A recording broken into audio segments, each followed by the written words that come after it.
صلوا علی الحبیب صلی اللہ علی محمد صلی اللہ علیہ وسلم۔ اللہ کی رحمت بہت بڑی ہے۔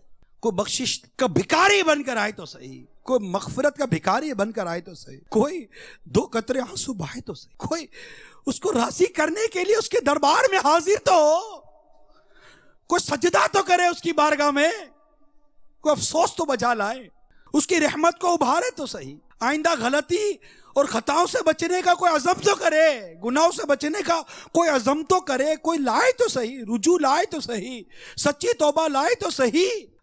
بہت بشر حافی رحمت اللہ تعالیٰ علیہ شراب کے عادی تھے، رحمت نے پکڑ لیا، ولایت کی منزل کو پہنچ۔ فضیل بن ریاض رحمت اللہ تعالیٰ علیہ ڈاکو تھے، اللہ کی رحمت نے تھاما، ولایت کی منزلیں پا گئے۔ مالک بن دینار رحمت اللہ تعالیٰ علیہ کی سیرت پر ہے، عبداللہ ابن مبارک رحمت اللہ تعالیٰ علیہ کی سیرت پر ہے، ارے اولیاء کاملین کی سیرت پر ہے کہ ان کی راستوں پہ جا رہے تھے، اللہ کی رحمت نے تھاما، توبہ کی، رجوع لائے، ولایت کی منزلیں پا گئے۔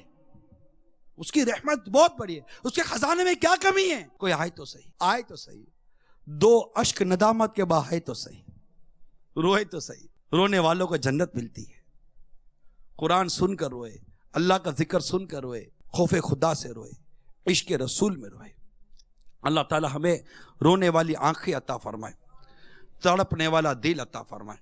پیارے آقا مکی مدنی مصطفیٰ صلی اللہ تعالی علیہ وسلم نے ارشاد فرمایا، خوف خدا سے رونے والا ہرگز جہنم میں داخل نہیں ہوگا حتیٰ کہ دودھ تھن میں واپس آ جائے۔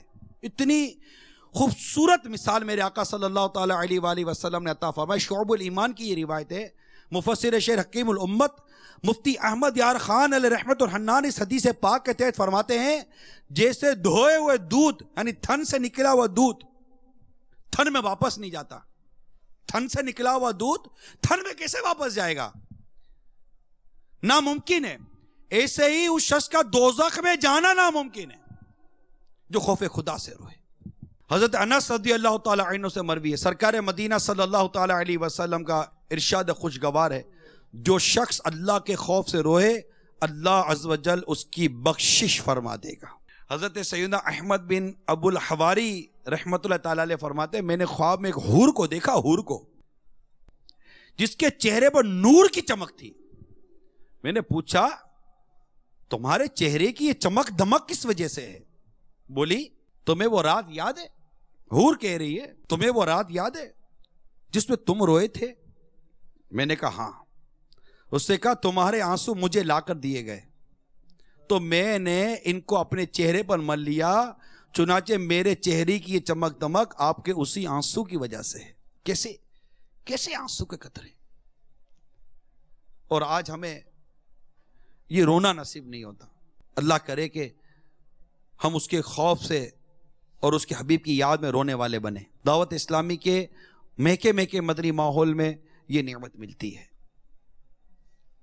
آ جاؤ دعوت اسلامی کے مدنی ماحول میں آ جاؤ۔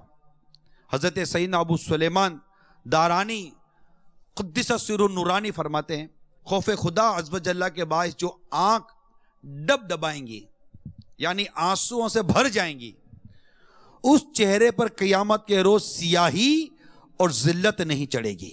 اور اگر ان ڈب ڈبانے والی آنکھوں سے آنسو جاری ہو جائیں گے تو اللہ تعالیٰ ان آنسوؤں کے پہلے قطرے کے ساتھ ہی آگ کے کئی سمندر بجھا دے گا۔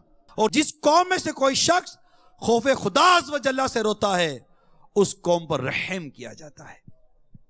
آگ دوزخ کی جلا ہی نہیں سکتی ان کو، عشق کی آگ میں دل جن کے جلا کرتے ہیں۔ اللہ تعالی ہمیں رونے والی آنکھ عطا فرمائے، اس کے حبیب کی یاد میں تڑپنے والا دل عطا فرمائے۔ حضرت سیدنا عبداللہ بن عمر بن عاص رضی اللہ تعالی عنہما نے فرمایا، اللہ تعالیٰ کے خوف سے آنسو کا ایک قطرہ بہنا میرے نزدیک 1000 دینار صدقہ کرنے سے بہتر ہے۔ ایک قطرہ آنسوؤں کا بہنا خوف خدا عز و جل سے۔ حضرت سیدنا کعب الاحبار رضی اللہ تعالی عنہ نے فرمایا، خوف خدا عز و جل سے آنسو بہانا مجھے اپنے وزن کے برابر سونا صدقہ کرنے سے زیادہ پسندیدہ ہے۔ کیونکہ جو شخص اللہ عز و جل کے ڈر سے روئے اور اس کے آنسوؤں کا ایک قطرہ بھی زمین پر گر جائے تو آگ اس رونے والے کو نہ چھوئے گی. رونے والی آنکھیں مانگو، رونا سب کا کام نہیں ہے. ذکر محبت عام ہے لیکن سوز محبت عام نہیں ہے. صلو علی الحبیب صلی اللہ علیہ